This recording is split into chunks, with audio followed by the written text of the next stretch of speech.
بسم اللہ الرحمن الرحیم الحمد للہ رب العالمین والصلاة والسلام علی سید الانبیاء وخاتم المرسلین ابی القاسم محمد صلوات اللہ علیہ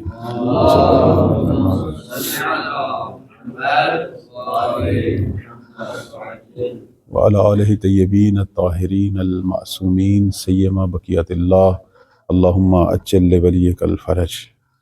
اما بعد فقال اللہ تبارک و تعالی فی کتابہ المجید بسم اللہ الرحمن الرحیم وقل اعملوا فسیر اللہ عملکم ورسولہ والمؤمنون. صلوات پڑھیں بر محمد و آل محمد.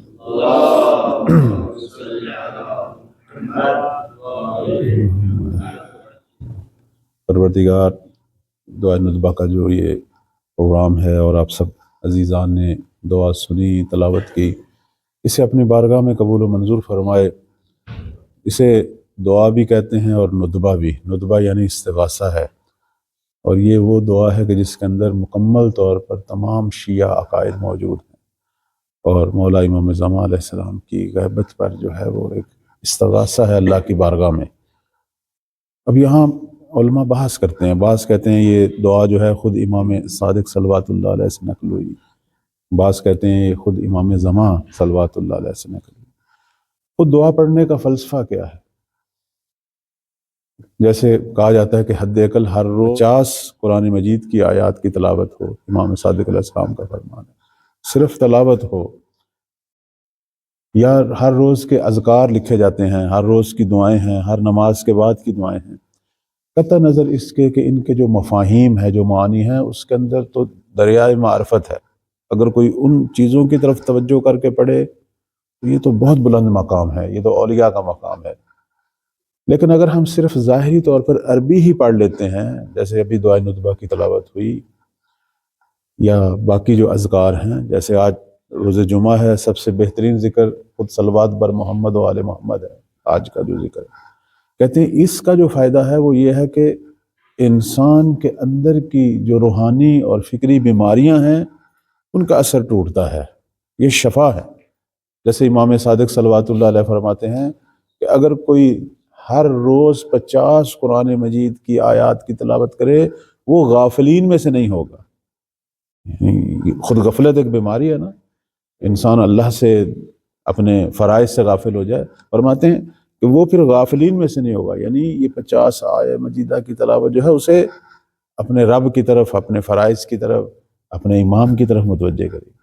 اسی طرح یہ دعائیں ہیں، دعاؤں کی اگر کچھ سمجھ بھی نہ آ رہی ہو، فقط عربی جو متن ہے اس کے اندر اتنا نور اور رحمت ہے، ہماری بہت ساری روحی بیماریوں، بہت ساری بری عادات، بہت سارے فکری اضطراب، سب کے لیے یہ بہترین شفا ہے اور یہ قسم کی دوا ہے.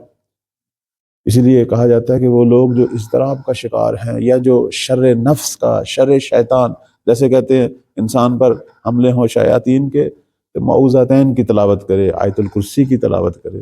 یہ ساری چیزیں اسی عنوان سے ہیں. تو دعائے ندبہ جو ہے اس کے تو بے پناہ آثار ہیں اور برکات ہیں، اور سب سے بڑا اثر جو ہمارے لیے ہے وہ یہ ہے کہ روز جمعہ جو اس دعا کا اہتمام کرتے ہیں وہ مولا امام زمان کی نگاہ لطف میں آ جاتے ہیں. اس سے بڑھ کر اور کیا ہو سکتا ہے کہ انسان اپنے زمان کے امام کی نگاہ میں آ جائے. ویسے تو ہماری بعض آیات جو ہیں وہ ہمیں یہ بتاتی ہیں کہ انسان ہمیشہ نگاہوں میں ہوتا ہے، اللہ کی نگاہ میں، رسول کی نگاہ میں، امام کی نگاہ میں، لیکن ایک دفعہ خصوصی نگاہ لطف، جیسے بھی یہ آیہ مجیدہ جو آپ کی خدمت میں تلاوت کی سورہ توبہ کی 105 نمبر آیا ہے کہ پروردگار فرما رہا ہے کہ وَقُلْ اعْمَلُوا، انہیں کہہ دیں کہ عمل کرو، فَسَيَرَ اللَّهُ عَمَلَكُمْ، اللہ تعالیٰ جو ہے وہ عنقریب تم جو بھی عمل کرو گے اسے خدا دیکھے گا. خدا کی نگاہوں سے تو کوئی عمل پوشیدہ نہیں. اور کون دیکھے گا؟ وَرَسُولُهُ، پیغمبر خدا جو ہیں وہ بھی ہمارے اعمال کے شاہد ہیں. اور اس کے بعد پروردگار نے فرمایا وَالْمُؤْمِنُونَ، ایک گروہ مومنین ہے جو ہمارے اعمال کو دیکھتے ہیں. یعنی 3 ہستیاں ہمیشہ ان کی نگاہوں میں ہم رہتے ہیں. ہم سمجھتے ہیں کہ ہم اکیلے بیٹھے ہیں. کوئی شخص آج کے دور میں اکیلا ایک کونے میں موبائل لے کر بیٹھا ہے تو وہ سمجھ رہا ہے میں تنہا ہوں، لیکن اسی لہجے میں 3 نگاہیں اور بھی ہیں، البتہ نگاہیں زیادہ ہیں، ہمارے جو کندھوں پر ملائکہ ہے وہ بھی ہمارے اعمال کو دیکھ رہے ہیں اور لکھ رہے ہیں۔ ان کے علاوہ خود پروردگار ہمیشہ ہمارے اعمال کا شاہد ہے، ہمیشہ۔ اس لیے ہمارے ائمہ علیہم السلام یہ کثرت سے فرمایا کرتے تھے، اور ہمارے بزرگان کی گفتگو میں بھی ہے کہ گناہ کرتے وقت انسان کو شرم کرنی چاہیے، چونکہ خالق جو ہے اس کی نگاہوں کے سامنے ہے۔ ایسا ہو ہی نہیں سکتا کہ میں کوئی عمل کروں اور اس کی نگاہ نہ مجھ پہ پڑے، ہمیشہ خالق کی نگاہوں میں ہے۔ اور یہ تو اس کا لطف اور رحمت ہے کہ ہماری اتنی معصیت، ہماری اتنی نافرمانیاں دیکھنے کے باوجود وہ رحمت کا سلسلہ ختم نہیں کرتا، وہ رزق کا سلسلہ ختم نہیں کرتا، وہ ہماری حیات کا سلسلہ ختم نہیں کرتا۔ یہ اس کی بے پناہ محبت ہے، اس لیے تو کہا جاتا ہے ارحم الراحمین، اس لیے تو کہا جاتا ہے کہ وہ کریم ہے۔ اس کے علاوہ کون سی ہستی ہے جو ہمارے اعمال سے واقف ہے؟ وہ ہمارے پیغمبر اسلام ہے، اگرچہ وہ عالم برزخ میں، لیکن امت کے اعمال کے شاہد۔ اب وہ خدا کیسے ان تک پہنچاتا ہے؟ وہ خود دیکھتے ہیں، خدا پہنچاتا ہے، یہ ایک نظام ہے، ہمیں اس کا شاید دقیق علم نہیں ہے، لیکن یہ علم ہے کہ وہ دیکھ رہے ہیں۔ اور تیسری ہستی، وہ فرمایا پروردگار نے گروہ مومنین۔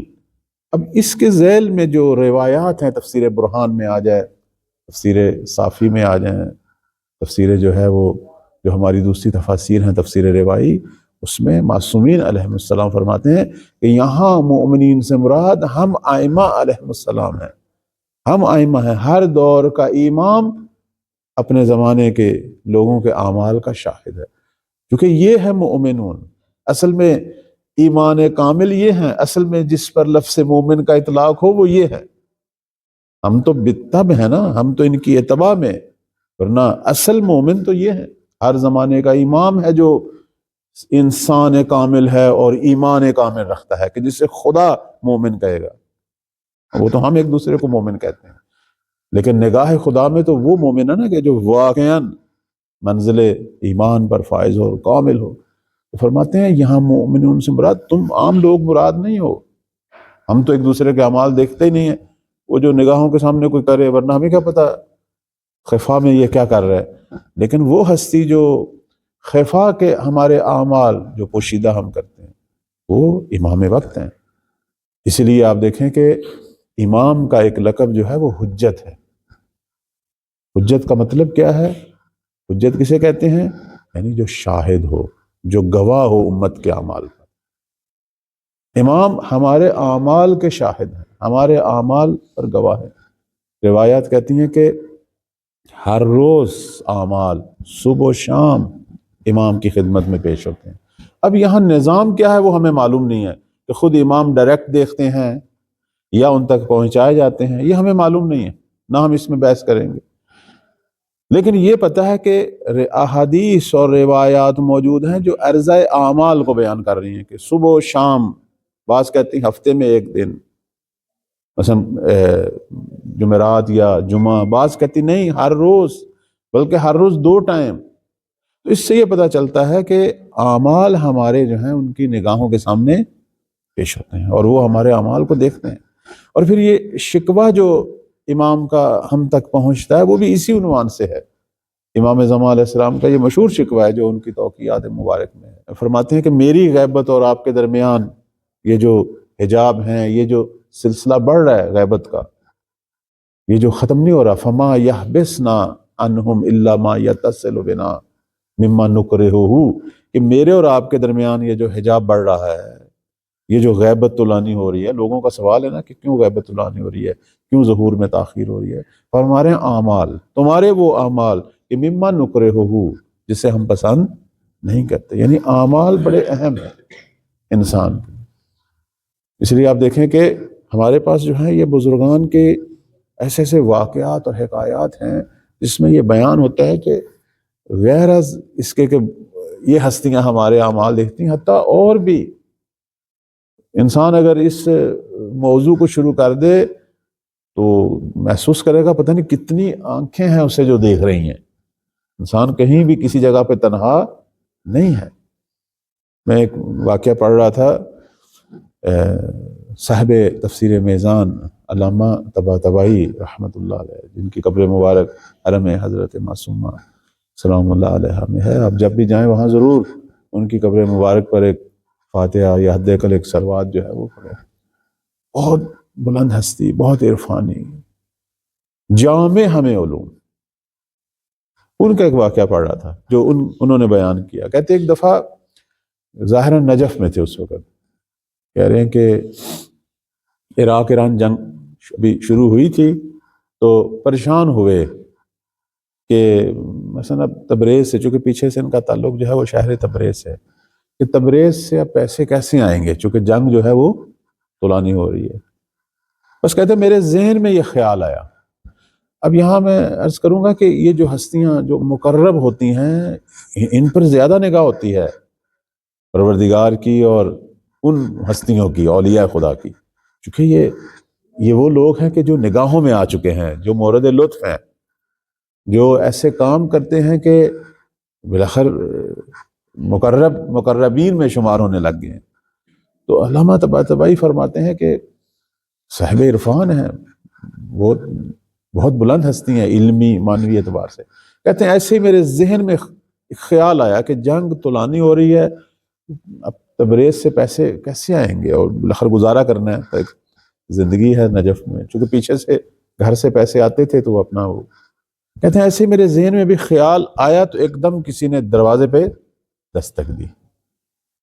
میں گیا، جا کے دروازہ کھولا، سامنے ایک انسان دیکھا بڑا خوبصورت، لیکن وہ کوئی قدیم زمانے کا انسان تھا، ان کے امامہ، ان کے جو سٹائل تھا۔ انہوں نے کہا کہ 18 سال میں، ان 18 سالوں میں ہم نے کب آپ کو بھوکا رہنے دیا ہے کہ جو ابھی آپ پریشان ہو رہے ہیں کہ پیسہ کیسے آئے گا؟ آج تک تم ایک شب بھی بھوکے سوئے ہو؟ اس کے بعد اس نے کہا خدا حافظ اور چلے گئے۔ یہ واپس گھر میں آئے اور سوچنے لگے یہ کون تھے، یہ کیا مسئلہ ہے؟ اچھا، اس میں اس ہستی نے اپنا نام بھی بتایا۔ انہوں نے پوچھا آپ کون ہیں؟ انہوں نے کہا میں شاہ حسین ولی ہوں۔ انہوں نے اپنا ایک نام بتایا کہ میں شاہ حسین ولی۔ تو یہ اب گھر میں آئے اور سوچنے لگے یہ کون ہے، شاہ حسین ولی کون ہے، بڑا وہ۔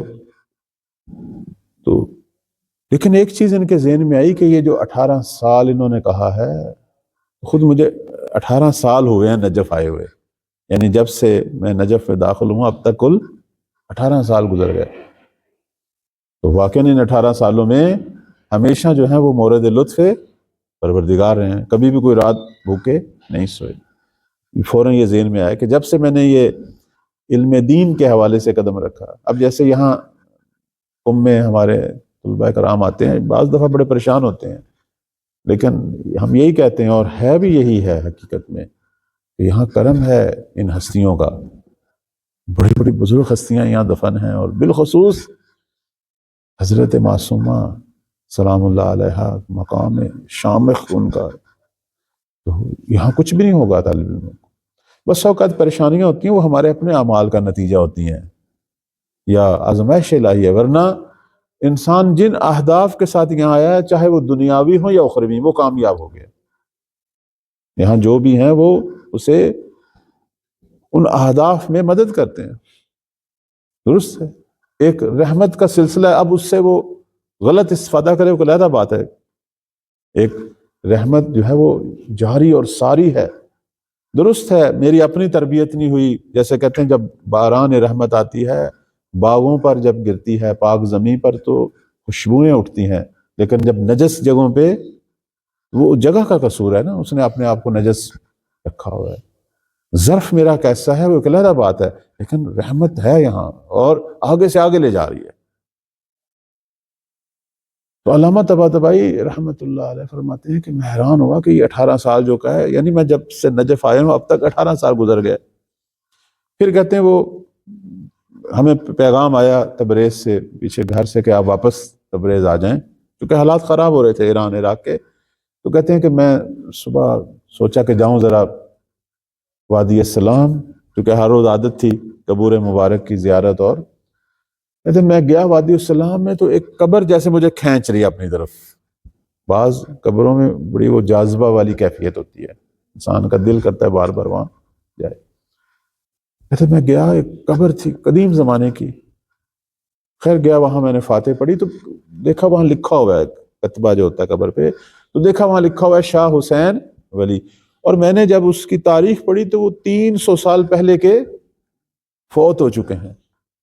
یعنی یہ ارواح طیبہ جو کہ امام نہیں ہے، صالحین میں سے تھے، کوئی نیک آدمی تھا، لیکن اس سے کتنا پروردگار نے وہ عظمت دی تھی کہ وہ دنیا سے چلے گئے، لیکن دنیا کے امور پر ان کی کتنی نگاہ تھی۔ اب امام کو آپ دیکھیں وہ کہاں ہے، کس مقام پر۔ نہیں، یہ نکتہ جو ہے وہ یہ ہے کہ یہ جو صالحین ہیں، اس لیے کہتے ہیں کہ موت جو ہے وہ عدم نہیں ہے۔ ہم سمجھتے ہیں کہ وہ دنیا سے چلا گیا ہے، وہ اصل میں ہماری آنکھیں اسے درک نہیں کر رہی، وہ یہی موجود ہیں، دنیا کے امور پہ ان کی نگاہ ہے۔ بالخصوص صالحین جو اولیاء خدا ہیں، وہ اس دنیا سے جانے کے باوجود دنیا پر ان کی نگاہ ہے۔ کہتے ہیں میرے ذہن میں ایک خیال آیا، تو یہ ولی خدا نے آ کے مجھے تنبیہ کی کہ 18 سال میں تو ایک رات بھی بھوکا سویا ہے کہ تجھے آج رزق کی فکر پڑ گئی ہے۔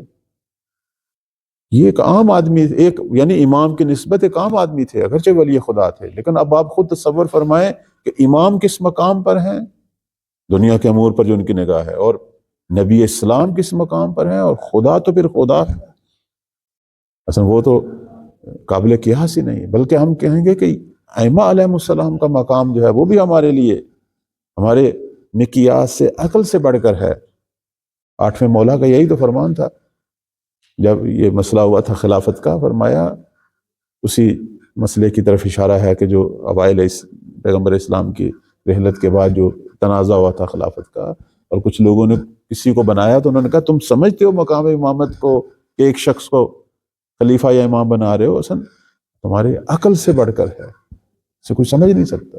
درست ہے امام بالاخر ایک بشر ہے، انسان ہے، لیکن بشر اور بشر میں بہت فرق ہے۔ ہم خود اپنے عام معاملات میں ایک عام انسان کو دوسرے عام انسان کے درمیان بڑا فرق پاتے ہیں، اور وہ جو حجت خدا کے مقام پر فائز ہو۔ چونکہ ایک واقعہ سنا دیا، ایک واقعہ معصوم کے حوالے سے میں صرف اشارہ کروں گا۔ ایک بہت بڑی ہستی گزرے ہیں، مرزا حبیب اللہ گل پیغانی، آیت اللہ تھے، مجتہد تھے، ظاہر مشہد کے تھے۔ آپ گوگل پر سرچ کریں تو ان کی تصویر جو ہے تمثال مبارک بھی نظر آئے گی۔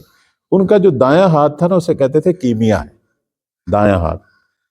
لوگ جاتے تھے بیمار، وہ بدن پہ رکھتے تھے، شفا ہو جاتی تھی، دستے راس کیمیا تھا ان کا۔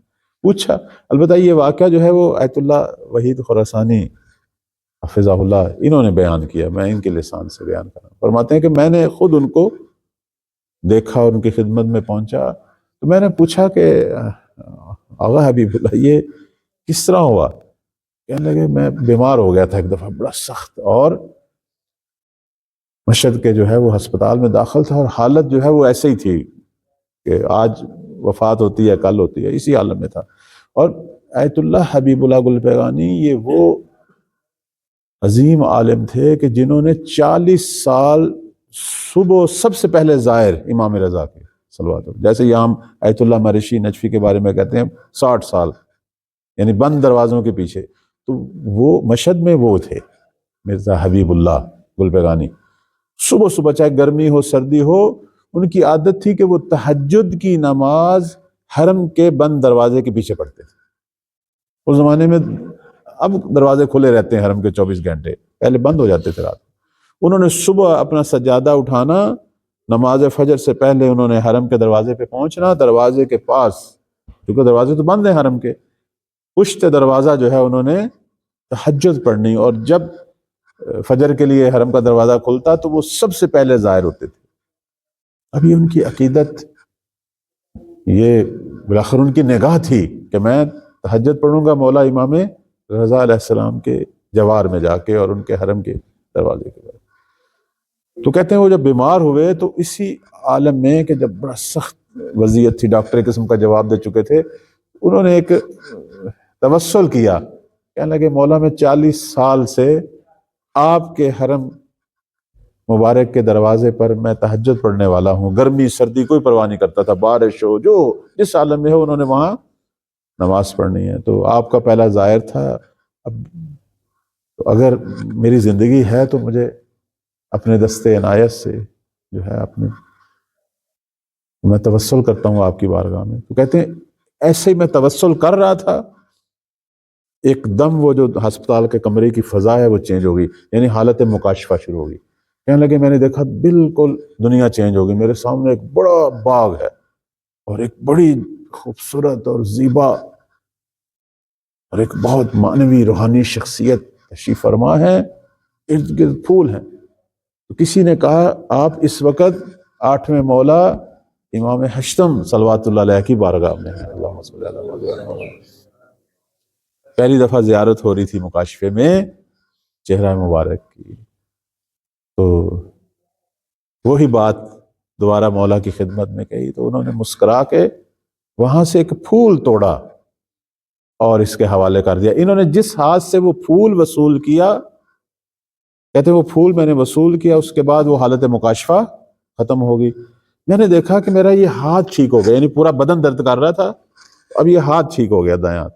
پھر میں بدن کے جس حصے پہ وہ ہاتھ لگا رہا تھا وہ وہاں سے وہ بدن میرا، یعنی میرا وہی ہاتھ جس ہاتھ سے میں نے پھول وصول کیا، ابھی مولا سے میرا ہاتھ ٹچ نہیں ہوا، امام کے دست مبارک سے ہاتھ ٹچ نہیں ہوا، امام نے جس چیز کو ہاتھ لگایا تھا میں نے صرف اس چیز کو پکڑا ہے۔ تو ان کا دست مبارک کہتے ہیں اتنا وہ میں بھی صحیح ہو گیا، اور میرے اس ہاتھ سے پتہ نہیں ہزاروں مریضوں کو شفا ہوئی۔ یعنی آپ توجہ فرمائیں، یعنی یہ ہستیاں، یہ دنیا کا جو نظام ہے ہم اسے شاید ابھی چند باتوں میں خلاصہ کر دیتے ہیں، صبح و شام جو چند ایک ہماری آرزویں خواہشیں، اللہ نے پتہ نہیں کتنا اس کائنات کے اندر کتنی ظرافت اور کتنی وسعت رکھی ہوئی ہے۔ تو پروردگار کی بارگاہ میں دعا ہے کہ اللہ تعالی ہم سب کو وقت کے مولا امام وقت کے دست مبارک اور ان کی نگاہ شفقت اور ان کی نگاہ کرم اور مولا کی جو توجہ ہے اس کا ہمیں مستحق، اور اس کا جو ہے وہ دوسرے لفظوں میں مورد لطف ہمیں قرار دے انشاءاللہ۔ کہتے مولا جب ظہور فرمائیں گے لوگوں کے سروں پہ اپنا دست مبارک رکھیں گے، مسح علی رؤوس الناس فجمع بہ عقولہم واکمل بہ اخلاقہم، کہ جب عصر ظہور شروع ہوگا اور اللہ ہم سب کو وہ زمانہ دکھائے، لوگوں کے سروں پر اپنا دست مبارک۔ البتہ میں اس کی جو تعبیر کرتا ہوں وہ یہ کرتا ہوں کہ لازمی نہیں ہے ہر آدمی کے سر پہ ہاتھ رکھیں، یعنی یہاں دست سے مراد قدرت ہے، حکومت ہے، یعنی مولا کا جب زمانہ قدرت اور حکومت شروع ہوگا تو ان کے زیر سایہ لوگوں کی عقلیں کامل ہوں گی، لوگوں کے اخلاق کامل ہوں گے، تو یہ ان کی نگاہ مبارک ہوگی، ان کی وہ حکومت عالیہ، حکومت علوی۔ پروردگار ہم سب کو زمانے کے امام کی نگاہوں میں قرار دے، ان کی دعاؤں میں قرار دے، ان کی زیارت کا شرف ہمیں عطا فرمائے۔ انشاءاللہ مولا کا زمانہ ظہور دیکھیں، ان کے ناصر بنیں، خدمت گزار بنیں۔ پروردگار ہمارا یہ آج کا چھوٹا سا پروگرام اپنی بارگاہ میں قبول و منظور فرما، ہمارے مرحومین کے درجات بلند فرما،